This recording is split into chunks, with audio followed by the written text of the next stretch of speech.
Olá, meu amigo, minha amiga, muito obrigado por vocês estarem aqui no nosso Portal do José, hoje para um encontro super especial, que eu espero que seja bastante compartilhado, porque ele tem o propósito de ajudar a desmascarar uma enorme fraude, uma gigantesca farsa que está em curso aqui no nosso país, com espalhamento pelas redes sociais de um suposto documentário feito por essa gente da extrema-direita aqui no nosso país, que visa mais uma vez atacar a nossa democracia.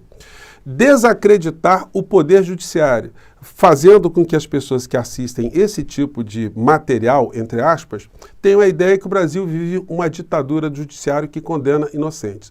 Eles só não explicam que muitas dessas pessoas que tiveram as suas vidas totalmente destruídas estão nessas condições porque acreditaram justamente nesses protagonistas desses documentários, nesses indivíduos que agora posam de pessoas absolutamente defensoras, vejam só, da justiça. Bom, vou conversar com vocês sobre essas questões. Temos aqui provas que desmascaram tudo isso que foi colocado nesse documentário, que eles ficam se ufanando de ser um documentário revelador dessas supostas injustiças. Então vou colocar aqui alguns trechos e vou comentar na sequência aqui com vocês, tá bom? Vamos lá. 2023, tudo que eles não querem que você saiba. Hoje, dia 10 de janeiro de 2024, você vai conhecer a história do senhor Jorginho Cardoso Azevedo e toda a face oculta das prisões, das condenações desproporcionais e mentiras espalhadas como verdade pela grande mídia. Ele diz aqui que nós vamos conhecer todas as verdades, né? Ou toda a verdade. Só que eu vou trazer mais algumas verdades que desmentem as supostas verdades que eles estão dizendo aqui. Vamos lá. Primeiro, esse tom dramático aí, colocando que tem uma pessoa que se deu muito mal, né? A gente tem a ideia que é um injustiçado aí, que vai ser o protagonista da história. De hoje, preso pela esperança.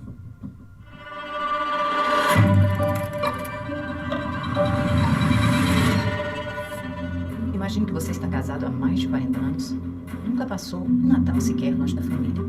O quinto, entre 10 irmãos, desde novo. Bom, aí é o seguinte, aí é a parte emotiva, né, do vídeo, né? Eles vão botando aqui o senhor Jorginho, né, o senhor Jorginho, que foi um agricultor, uma pessoa que tem problema na coluna, fez cirurgia, é uma pessoa, um pacato cidadão, um brasileiro, pai de família, é um homem de bem, né?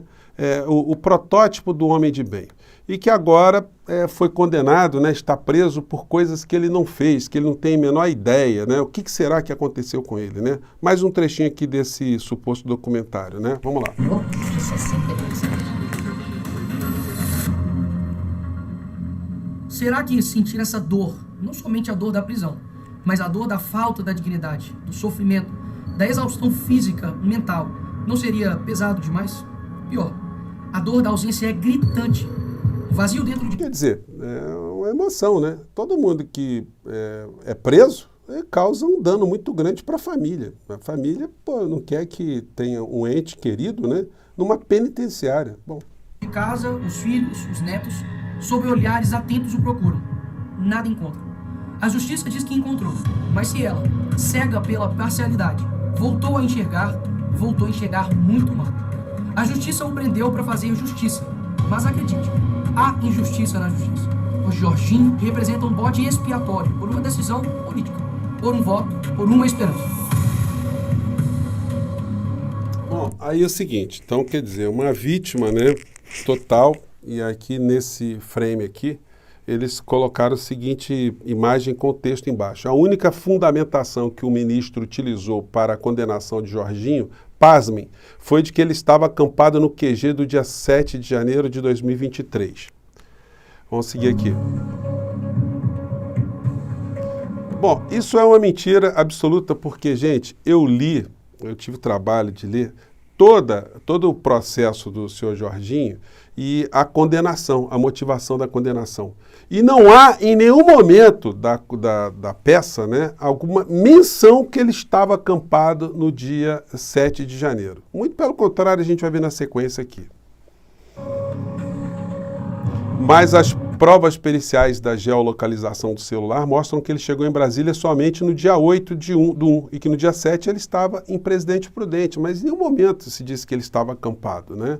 Bom, e aí tem algumas coisas, né? Em primeiro lugar aqui o senhor Jorginho, que é apresentado como esse patriota, esse homem de bem, né? A gente vê que tem algumas coisas que não são bem assim, né? Quando a gente olha aqui, por exemplo, se ele teve algum tipo de envolvimento judicial, policial, né? A gente faz uma busca aqui, a gente encontra 30 processos onde o seu Jorginho esteve envolvido. 9 desses processos, ele figurou como réu numa ação de cessão de direitos, numa que envolve pagamento, numa outra que há uma condenação de pena restritiva de direitos, de crime de ameaça, num outro de um inadimplemento de alguma obrigação, num outro processo, num cheque, provavelmente um cheque sem fundo, em outra condenação por crime contra meio ambiente, depois mais uma ação que ele figura como réu por uma indenização por dano material e uma 9ª ação com uma pena novamente restritiva de direitos. Então, esse senhor Jorginho, ele era, acima de tudo, uma pessoa muito azarada, né? Porque com essa vida, um homem meio adoentado, e ainda se mete a acreditar em Bolsonaro e seu Nicolas Ferreira, gente, aqui no nosso portal, quantas vezes a gente disse que essas pessoas que estavam acreditando como membros de uma seita, nessas figuras, que eles iriam se dar mal e que os principais responsáveis iriam virar as costas. No caso, estão fazendo documentário, né? Então, se bobear, ganhando, como eu disse para vocês, um dinheirinho em cima do senhor Jorginho. A própria advogada do senhor Jorginho diz o seguinte: ele não participou do acampamento nem da suposta invasão à sede dos 3 poderes. Pontua a advogada, ao citar que o homem também é acusado de financiar os atos, porque o ônibus que ele viajou foi alugado em seu nome. Então a polícia, quando foi ver os ônibus ali, foi ver quem tinha contratado, apareceu o nome do seu Jorginho, ou seja, muito azarado, né? As pessoas dividiram todos os gastos e ele repassou a empresa de ônibus, explica a advogada, ao citar que o idoso está na prisão há quase 11 meses, possui graves problemas de saúde e precisa de acompanhamento psicológico e psiquiátrico urgente. Bom, algumas informações aqui adicionais, né? Pegando aqui o processo, o ministro Alexandre de Moraes, ele é sempre mostrado por essa gente como o maior algoz, né? Só que a ação foi julgada por ele, mas teve como ministro revisor o Nunes Marques, bolsonarista, que corroborou tudo aquilo que o ministro Alexandre de Moraes decidiu. E mais do que isso, né? Quem propôs a ação penal foi a equipe do senhor Augusto Aras, um bolsonarista raiz. Então, nada aconteceu ao acaso. O senhor Jorginho, ele, como eu disse para vocês, é um homem com muitos azares ou faltas de sorte na sua vida, né? Para piorar a situação dele, o senhor Paulo Gonet, que agora entrou no lugar do senhor Augusto Aras, confirmou também a condenação ou pedido de condenação do seu Jorginho. A notícia é: PGR confirma a detenção do condenado pelo ataque do dia 8 de janeiro. E está aqui, o senhor Paulo Gonet, que, enfim, está com a mão pesada, não está aliviando a criatura, não. Agora, tem umas situações aqui nesse documentário que eu vou comentar com vocês aqui na sequência. Vamos lá.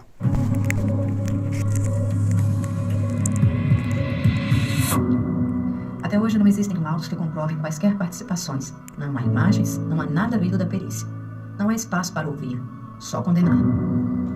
Não há imagens, não há provas, não é nada. É isso que está no documentário, né? Puxa vida, seu Jorginho, o senhor é muito azarado. O senhor estava na sua casa, no Paraná, foi fazer um passeio lá no Congresso Nacional e foi preso, está sendo acusado sem provas. Só que quando a gente lê todo o processo, a gente vê algumas situações como essa aqui. Uma foto muito singela do senhor Jorginho na rampa, com a bandeira do Brasil, com outros patriotas, né? Até aí, o advogado podia dizer: olha, ele estava ali, passou, pegaram ele na rampa, né? Mas aí tem uma outra foto, né, que ele publicou no seu telefone celular, ele provavelmente aqui dentro de uma sala de segurança do Palácio do Planalto, porque tem vários monitores aqui, como vocês podem ver, ó, tem vários monitores aqui, e ele parece ter aberto, inclusive, a geladeira do servidor aqui, e ter pegado ali uma garrafinha de água, tem 2 maçãs ali comidas, né?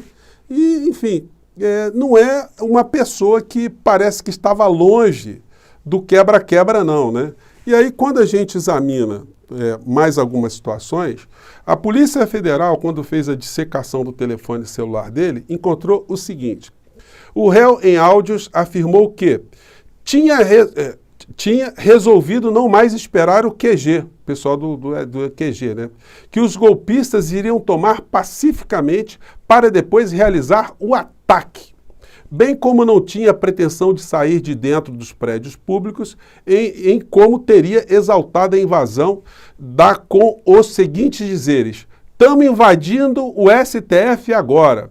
Mesmo após a retomada do Planalto pela tropa de choque, em vídeo gravado juntamente com outros golpistas, clamou para que as Forças Armadas nos salvem. Além disso, relativamente ao réu, existe notícia que ele foi um dos financiadores dos atos golpistas, conforme divulgado na imprensa, com o seu desembolso pessoal da ordem de R$28 mil. Essa foi a notícia que foi colocada pelos meios de imprensa, mas foi objeto também de uma investigação da Polícia do Distrito Federal, que, verificando quem foram os patrocinadores desses ônibus, chegou até a autoria do senhor Jorginho, né? Mas vamos pegar aqui mais um trecho desse suposto documentário. Seu Jorginho se alheia na hora do tumulto e recebe como abrigo uma prisão, um peso, o de ser condenado como terrorista. O seu ministro Alexandre de Moraes usa no voto reportagem do jornal Metrópolis para dizer que o senhor Jorginho havia pago 28 mil. Então, eles colocam também no documentário, eles induzem as pessoas a acreditarem que o ministro Alexandre de Moraes condenou o seu Jorginho, o azarado, porque viu uma matéria no jornal Metrópolis, o que é totalmente mentirosa essa afirmação. Reais por um ônibus, mas a Polícia Federal nunca chegou nessa conclusão. E não há nenhuma prova no processo, a não ser uma matéria de jornal trazida pelo próprio julgador. A mídia divulga que o seu Jorginho foi apreendido com itens utilizados para crimes multitudinários. Porém, o material não estava nas mãos dele. Ou então ser condenado pelas ações de uma outra pessoa, ou então ser julgado pelo que não tinha. Esse é um problema que os golpistas todos enfrentaram, porque, gente, essa tese aí poderia ser utilizada lá pelo senhor Nicolas, pela equipe, né, para, por exemplo, defender algumas dessas pessoas que estavam nessa cena aqui, ó, da invasão dos criminosos lá no Equador, no estúdio de televisão, porque tem alguns ali que estão com a arma na mão, mas tem outros que não estão, né? O cidadão que está ali no fundo, por exemplo, ele poderia dizer assim, ó, eu sou o seu Jorginho, eu estou aqui dentro, mas eu não estou fazendo nada, quem está com a arma é o outro, eu estou longe dessa história aqui, né? Gente, quando se pega uma turba que está no mesmo propósito, não importa se tem um que está com uma arma grande na mão, se tem outro que está com a faca na outra, se outro só está fazendo a presença, todo mundo está em concurso para a prática do crime, todo mundo está junto e misturado, como a gente diz assim, na linguagem bem popular, né? Então, quando a polícia chega, não tem como especificar a conduta de todos que estavam ali nesse estúdio, os que são apreendidos numa boca de fumo, os que são apreendidos numa extorsão mediante sequestro. É isso que se diz do crime multitudinário, muitas pessoas agindo, muitas ações ao mesmo tempo. Então, gente, essa construção que essa gente está fazendo é uma construção absolutamente fraudulenta. Eles querem mais uma vez desacreditar o sistema jurídico aqui no nosso país, só que isso não vai adiantar absolutamente nada. As condenações vão seguir o seu mesmo curso e o máximo a acontecer é alguns ainda acreditarem que estão sendo condenados injustamente. O seu Jorginho, provavelmente os familiares dele, devem ser umas dessas pessoas, né? Olha, como é que seu Jorginho, esse homem tão pacato, foi parar lá dentro do Congresso Nacional, nessa fotografia aqui, sentado numa mesa. Como é que isso foi? Quem é que foi que colocou o seu Jorginho ali dentro? Eu sei quem colocou, gente. Quem colocou foram essas criaturas aqui. O seu Jorginho foi porque ele acreditou nessas duas criaturas e em tantos outros que disseram que os patriotas, né, sabiam o que iriam fazer, o que deveriam fazer, né? Gente, eu fico por aqui, espero ter jogado luzes sobre essa farsa. E espero que você tenha gostado e que você que ainda não é inscrito no nosso portal, se inscreva e venha participar aqui das nossas atividades, tá legal? Um grande abraço e a gente volta em outro encontro. Tchau!